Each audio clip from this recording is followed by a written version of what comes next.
Hello everyone and welcome back to the channel. Today we're doing a bit of an impromptu video because of the big news that has rocked the world of football today. Obviously I am talking about the newly proposed European Super League that has somewhat, I want to say, been made by 12 certain rich greedy clubs. So we're just going to have a quick chat about our thoughts on the European Super League today. I am joined by Martin. You probably recognise him from a lot of the Debate and See videos on the channel. He's a Liverpool fan, so that gives us a completely different perspective on the news. So it's not just me as a smaller team sort of moaning about the bigger teams.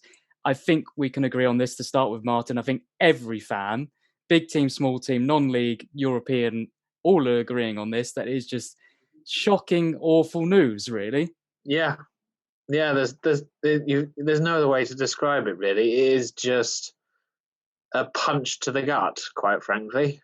Honestly, yeah, for those of you who don't know what has happened, I mean, I'm sure if you've clicked on this video, you do. Obviously, 12 of Europe's biggest clubs, including 6 from the Premier League, have gone off on their own tangent and made, well, just their own exclusive league where basically there's no relegations or promotions.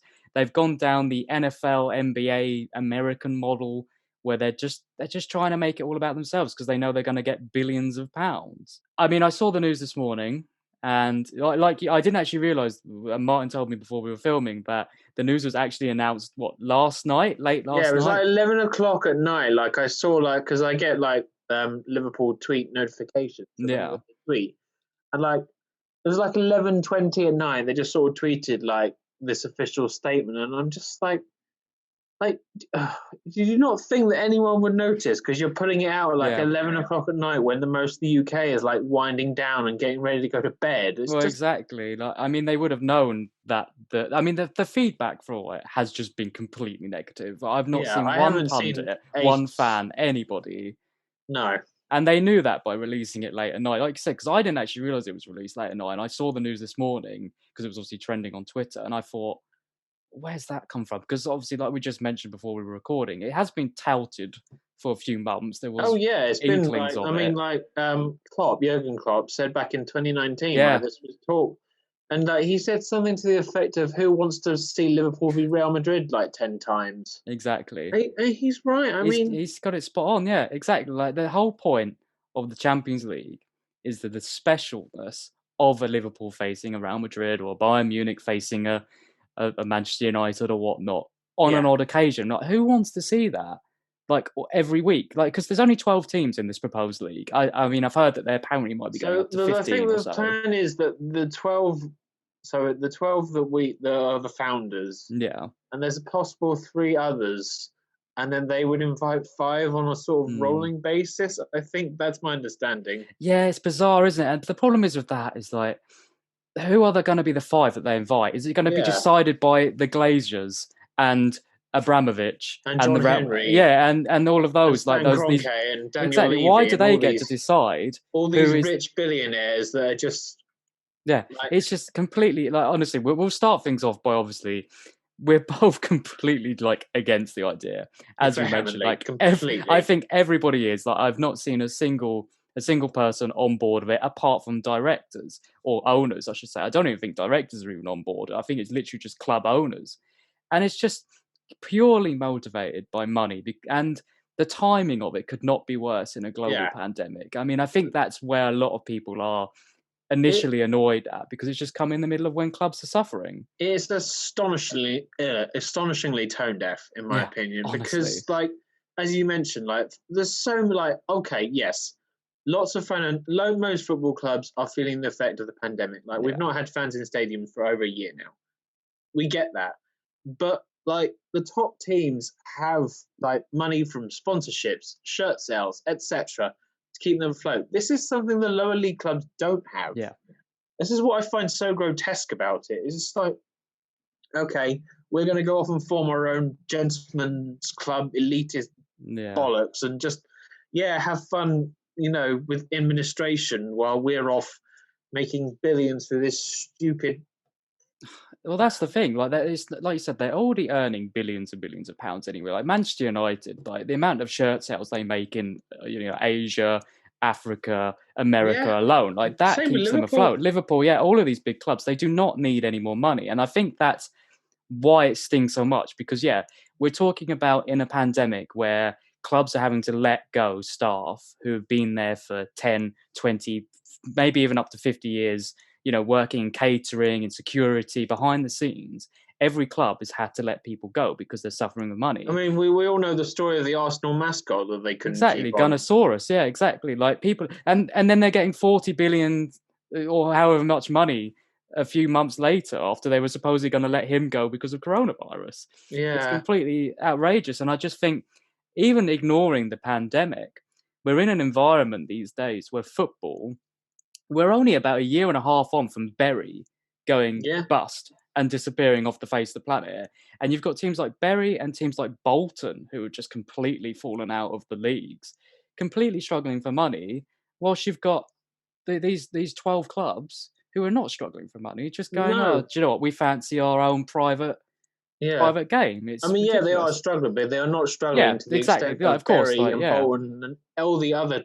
See, this is what frustrates me. I was talking to a friend of mine, a very good friend of mine, Kelechi, about this, and we were saying to one another, like, okay, if you're going to pump all this money into this league, why are you not taking that money and putting it into the lower leagues, into the grassroots, into the women's game? The women's game is exploding in popularity. It's getting so popular. Why are you not investing this money where it needs to be? It just boggles the mind. And what frustrates me so much about this is this is such a radical proposal that fans have not been consulted, players, managers, nobody has. Nobody seems to have consulted. They've just said, okay, we're going to do this and fuck everyone else. Basically, it's been the owners of these clubs have probably met up over some red wine at a steak and then come up with this agreement. Over Zoom, and just made this agreement. And it's just, it really stinks of, like I said,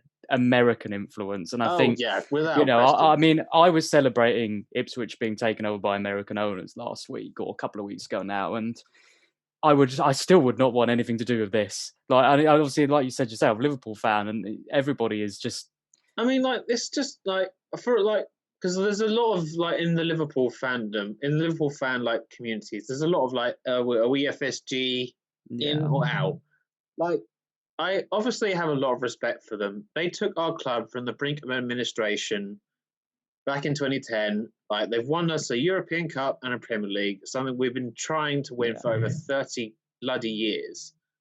And I respect them for that, but I can't, this is just, that just pales in, all that good stuff pales in comparison to what they're doing now. Exactly. And I think you've made a good point there just by mentioning, you've waited that long for a league title.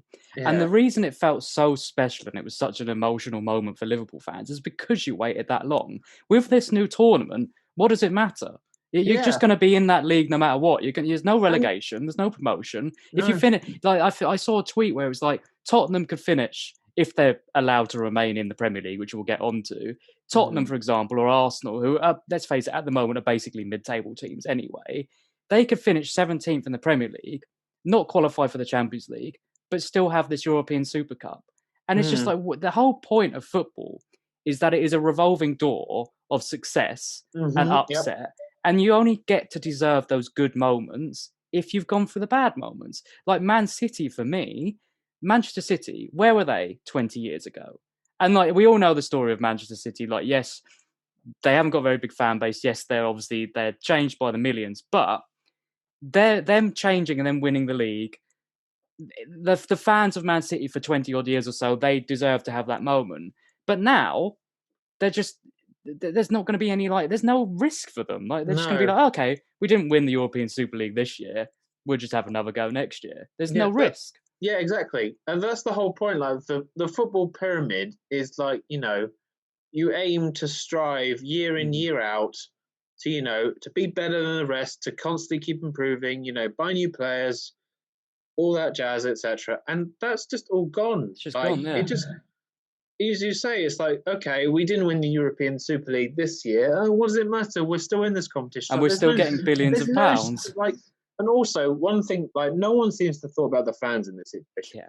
Yeah. That's what the killer. That's the killer. Because, like, I mean, what kind of fan, unless you're absolutely loaded, is going to have the money to go, to Barcelona one week, pay for accommodation, etc., and then go back to, I don't know, say Milan the next week. Like, well, this is what I saw about Manchester City, because obviously, Manchester City were in like League One 20 odd years ago. They were going away to like Gillingham, and those fans went away to Gillingham, a horrible stadium. No offense to Gillingham, but like terrible conditions. That's lower league football, terrible conditions.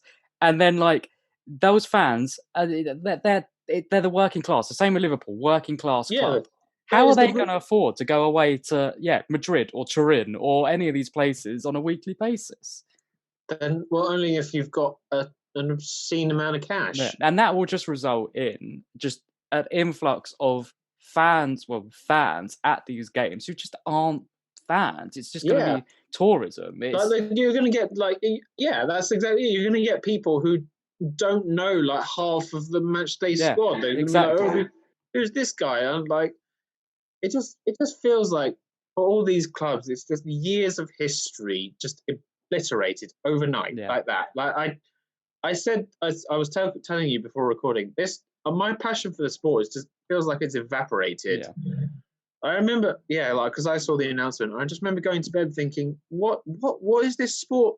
What has the beautiful game become? And it's really interesting as well, because obviously you're coming from it from the other side of like, you are one of the clubs that are going to be in this tournament. And even you just feel like, you hate it. And that's the interesting thing, because nobody likes it. And it's just, it's just absolutely bonkers. And I just think, like you said, like the whole sport now is just, it's just going to, if it does go ahead, and we'll move into whether we think it is going to go ahead, which I unfortunately think it might be by looking at some of the names who have quit jobs and taken other jobs already. Yeah. I just think like it's just going to completely ruin the sport. There's no coming back from this, really. No, that's the thing. Like, so I agree with you in the fact that I think these owners seem dead set. Like they don't seem to care about all this overwhelmingly negative press. But let's say, for the sake of argument, that they did, and they were able to walk back these proposals. I mean, the bridges have been burned, like between like Liverpool and like all these other clubs of the UEFA. Like, these bridges, they're just gone. Like, how can Liverpool look UEFA in the eye and say, okay, we forget all about that. Can we come back in the Champions League? Yeah, exactly. It just stinks of, honestly. Well, that's the thing. Obviously, like we'll move on to obviously the proposals for apparently what might happen to the clubs.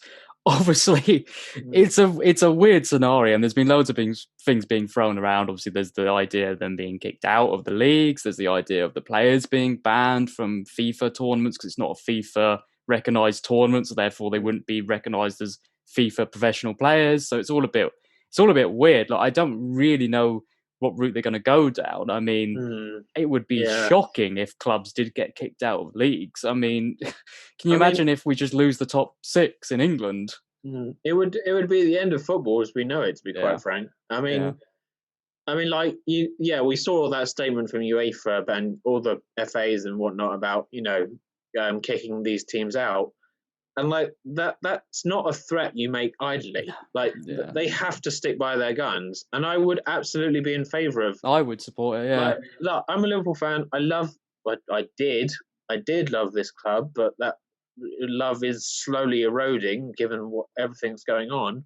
I would absolutely be in favour of kicking us out of the Premier League. And if the clubs are kicked out, it's going to make an interesting scenario with the players, because are they going to go after the money, which is going to be in the European Super League, or are they going to go after actually like being a footballer, Champions League, European Cup, all of that, Premier League?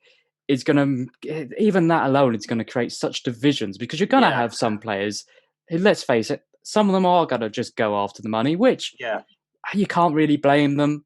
If you're going to get millions and millions of pounds, I get it. But you're also going to have some players that are just going to want to be at football clubs playing weekly. Like I think I read something earlier about, like, can you imagine Henderson going over to like this European Super League when he's a Sunderland fan. Like, how's he going to feel about his club Sunderland just being completely ignored? Yeah. And same with James Milner. Like, I think he's a Leeds fan, I think. Yeah, and it's just, how are they going to deal with this? You're absolutely right in that there will be those players that will chase the paycheck. Yeah. I mean, we look, for example, the whole China thing. Like that, yeah, it's a good example. Like so many players went to China just for the paycheck. But yeah, like there's just, I mean, like I mean, obviously I'm not a footballer, but the whole I can imagine when you're a footballer, you want to like play in the Premier League, win Champions Leagues, like win trophies, win those sort of trophies.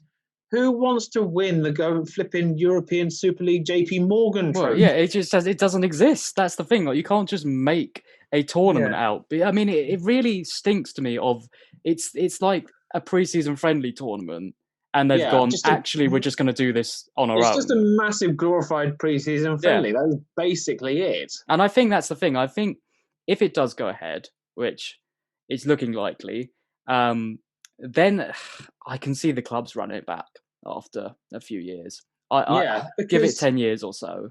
I wouldn't even say 10. I would say like 1 or 2. Do you think 1, 2 seasons? Yeah. Because like, I mean, it's just going to get so stale so fast. I know. I mean, like as we said, there's no stakes. That's the whole thrill of like football, like watching football. Like, okay, who's going to get promoted? Who's going to get relegated? Who's going to, like, for example, like West Ham, for instance, like take them. They're in a Champions League position. Yeah, exactly. That's an extraordinary achievement. I don't think anyone would have predicted before a ball was kicked last September.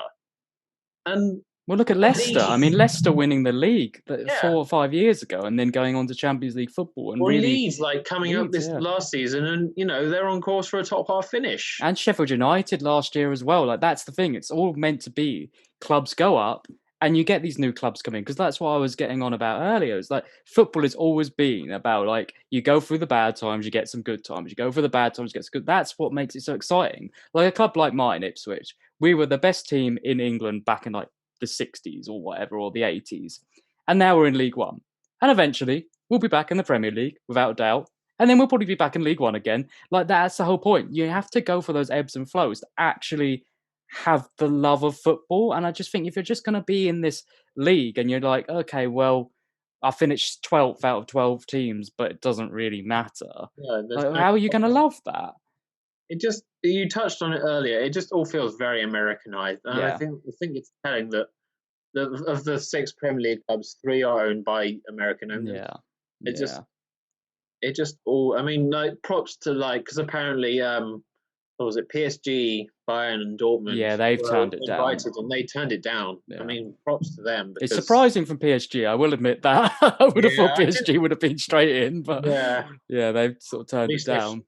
At least they've got some principles. Well, that's the thing, is like, obviously you have to kind of look at the clubs that are being invited as well. And obviously a lot of people have touched upon, I think the 2 that have got the most flack at the moment are Tottenham and Arsenal. And obviously there's no doubt about it, they are big clubs. Arsenal, were a massive club in the early 2000s. They were, invincibles. Tottenham have always been up there. But how can they be invited into this league when they're basically mid-table clubs for the last couple of seasons? And you've got people like Leicester, who've been year after year knocking on the top 4, in the top 4, won the league. Like, what was the fact that went out? It was like, Aston Villa, Ipswich, Leicester, Blackburn. Yeah. So many clubs have won the league since Tottenham last won the league. And they're not even in contention. Nottingham Forest have won more European Cups or Champions Leagues than Arsenal, than Tottenham. And Man City. And Man City, of course. Like, Man City are obviously the big one as well. And it's just completely done by who's got the biggest budget, who's got the nice big stadiums. Like Tottenham have got their brand new giant stadium, because they know that will get the tourists in and that will get the money. And it is a shame, because I was thinking about it earlier, and basically the names of these clubs, they always meant to be synonymous with the places. So Liverpool Football Club was synonymous with Liverpool. Manchester City, Manchester United, synonymous with Manchester. But they're not now. They're just brand names. They're like an Adidas. They're like a Nike. They're now capitalist brand names instead of actually being about the people. And I think that's why everyone is just so riled up by it, because there's nothing. The football's nothing about fans. We've learned that over the that last is year. exactly it. Like there's a banner on the Stretford end, I think it's in Old Trafford, that has that exact quote from Sir Matt Busby: "Football without fans is nothing." Exactly. And that, like the Manchester United and everybody else, like not just them, but all the other 12 clubs, I've just been like, nah. They've forgotten where they have come from, and they like I said, they've made them into a business. They've gone, okay, JP Morgan's going to invest however much money into us, so we're going to put our brand name like there. that's the thing. Football clubs are businesses. Yeah, at the end they of the are. At day, the end of they the day, are yeah. there to have money being made. That is not a problem. What is a problem is, taking away 100 years of English football's pyramid structure and just irrevocably damaging that for the sake of some, as we said, some rich elitist gentleman's club equivalent of football.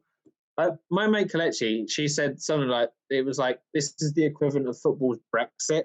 Yeah, basically, yeah. She's absolutely spot on. Yeah, it really is. It's just a completely completely tone deaf decision by some rich people, and it's just like it's not even just English football, like Spanish football. All of them have had their traditions, and they're just gone. Nah, it doesn't matter because we've got loads of money.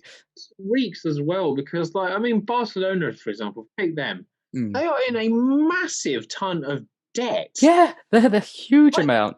Like they can't, they just I think I can't remember. I was reading an article last night where it says something like, so the article I've got in question is, only someone who truly hates football can be a European.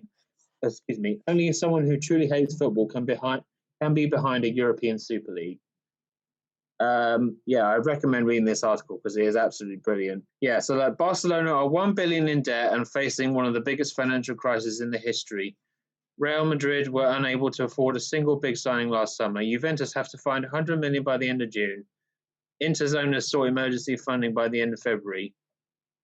Like, these are the most lucrative clubs in the most lucrative sport in the world. Are we really ready to believe these galaxy brains can work together to organise a breakaway league when they can barely keep a roof over their heads? Yeah, it's exactly right. Like, honestly, it will come crashing down.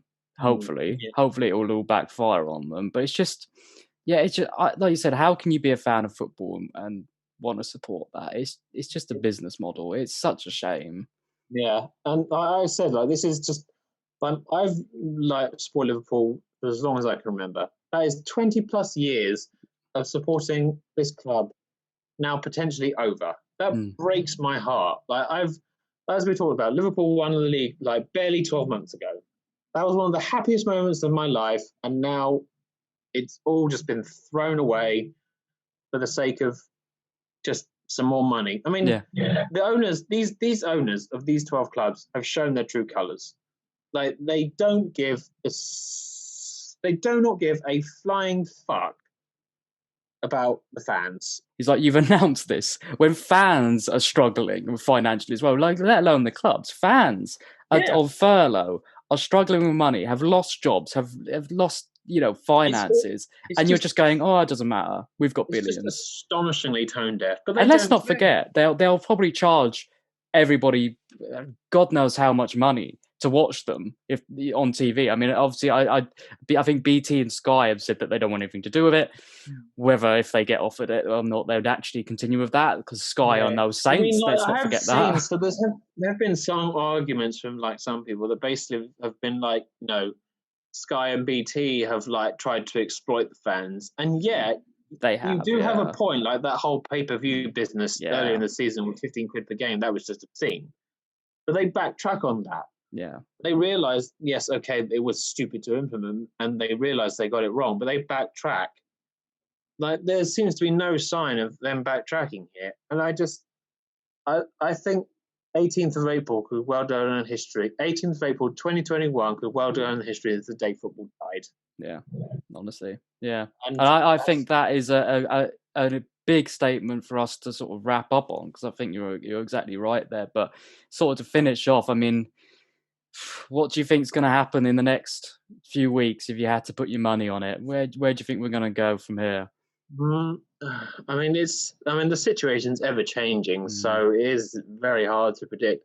I hope as a football fan, as someone who's loved this game for over 20 years of his life, that these 12 clubs, walk back this decision and just because again, like we haven't, I don't think we've touched upon it. It seems to me like this whole thing has been in response to the revamp of the Champions League, where it's become 36 teams and they play like more games. I think that's what I hope that it's just a posture, like posturing to try almost like they're throwing their toys out their pram so that they can actually get what they want from UEFA. Yeah, exactly. And to try and coerce UEFA into remodeling the Champions League in a way that suits them. But I don't know. It's so hard to predict. I mean, as we've talked about, these owners seem dead set on it. So yeah. Well, fingers crossed. Things are ever changing. I'm sure things have changed whilst we've recorded this. Just to let anybody know who's watching, we did record this at about 5:30 till 6 o'clock on Monday, the 19th of April. So if things have changed by the time this video is uploaded, which it will be tonight, I'm sorry because things are ever changing. But we talk about what we know at the moment, yeah, I mean, news is coming in at all times. Pundits, players, everyone's having their say on it, and I thought it'd be interesting for us to have a bit of a say on it as well, because obviously football has been an element of my channel, so I thought it'd just be important to touch on something that is affecting every fan across Europe basically at the moment. So thank you, Martin, for joining me. It's a pleasure, my friend. If you guys watching this have enjoyed this sort of video, this sort of, I don't know what it is, like a news breaking video. I know it's a bit of a somber topic, but if you want to see some more of this sort of stuff where we reflect on, not just football, but film or anything that's been in the news, let me know, because it's been interesting. So yeah, I'll see you all in the next video, everyone. Cheers.